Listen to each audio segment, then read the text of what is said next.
आज हम लोग देखेंगे क्या है छत्तीसगढ़ में जो विशेष पिछड़ी या विशेष कमजोर जनजाति अर्थात पीवीटीजी में जो शामिल जनजाति है उनकी संख्या कितनी है 5, उसको देखेंगे।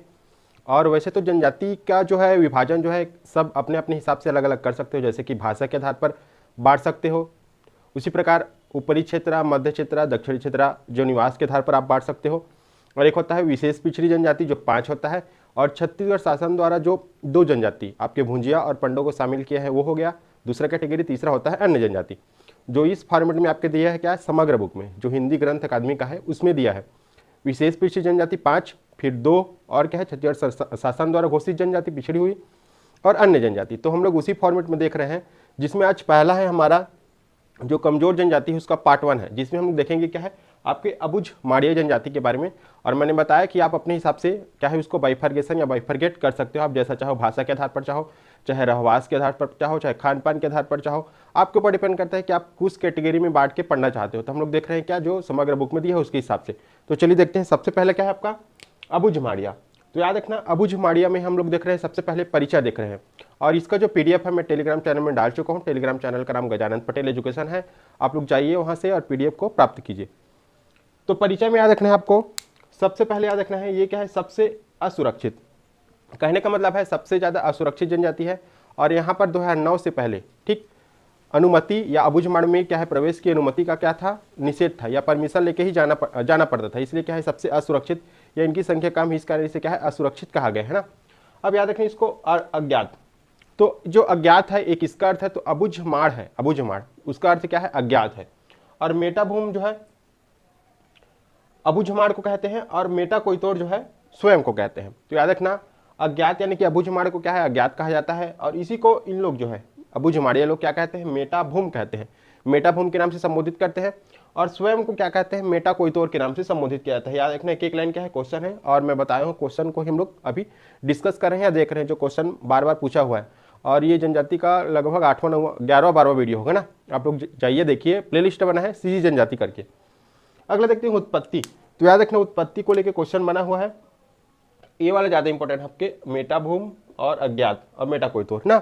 अब उत्पत्ति में याद रखना है आपको, तो ये जो है अबुझमाड़िया लोग जो है अपनी उत्पत्ति जो है कुर्स तुरंगा से मानते हैं। पर्टिकुलर हर जनजाति या जाति सब लोग ठीक अपने अपने उत्पत्ति एक अलग अलग क्या है विशेष पहचान से ही मानते हैं, कोई किसी से मानता है कोई किसी से मानता है। ठीक आप लोग भी पढ़ते होगे, आप लोग भी मानते होगे कि हमारी उत्पत्ति यहाँ हुई है, हम लोग पहले यहाँ थे, इस टाइप से ना।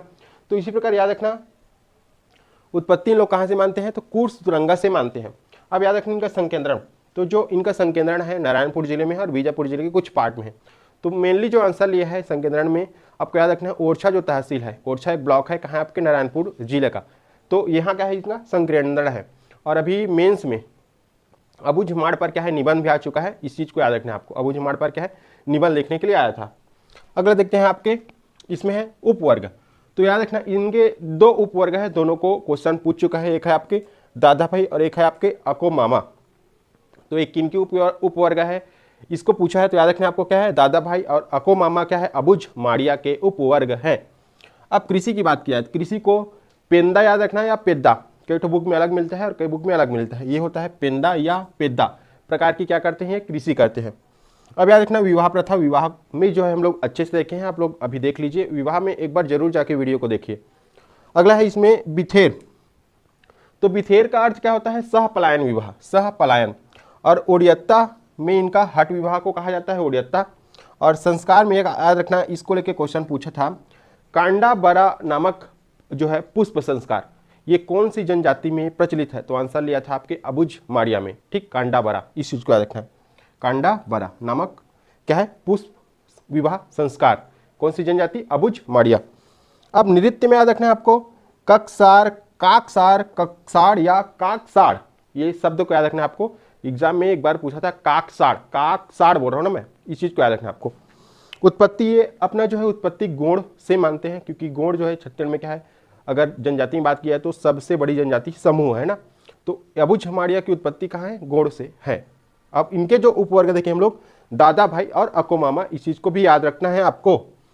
पर्व में याद रखना है आपको काकसाड़, काकसाड़ पर्व मनाते हैं और क्या है काकसाड़ नृत्य का आयोजन किया जाता है इनके द्वारा अबुझमाड़िया के द्वारा। अगला याद रखना अभिकरण, मोस्ट इंपॉर्टेंट, अभी पीएससी की एग्जाम हुआ है 2022 में, वनडे एग्जाम ना, उसमें क्वेश्चन पूछा था तो ये जो अभिकरण है इसकी स्थापना हुआ है 13 जून 1978 नारायणपुर।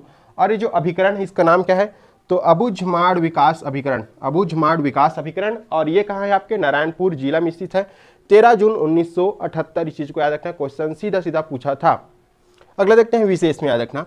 तो मैंने बताया कि 2009 तक प्रवेश क्या है, प्रतिबंधित था, या अनुमति लेके प्रवेश की क्या थी, अनुमति थी। अनुमति लेने के बाद प्रवेश के लिए अनुमति दी जाती थी, इस चीज को याद रखना है। और ये कब तक था, तो ये भी सेम आपका था जून 2009 तक ना। उसके बाद यहाँ प्रवेश की अनुमति लेने की आवश्यकता नहीं पड़ी।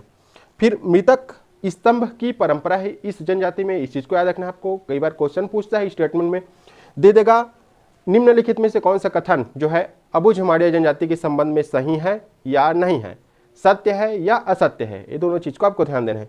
स्टेटमेंट एक देगा जून 2009 तक प्रवेश प्रतिबंधित था। दूसरा था इनमें मृतक स्तंभ की परंपरा का प्रचलन है। तीसरा है आपके मृत्यु जो है सामान्य मृत्यु होने पर दफनाया जाता है।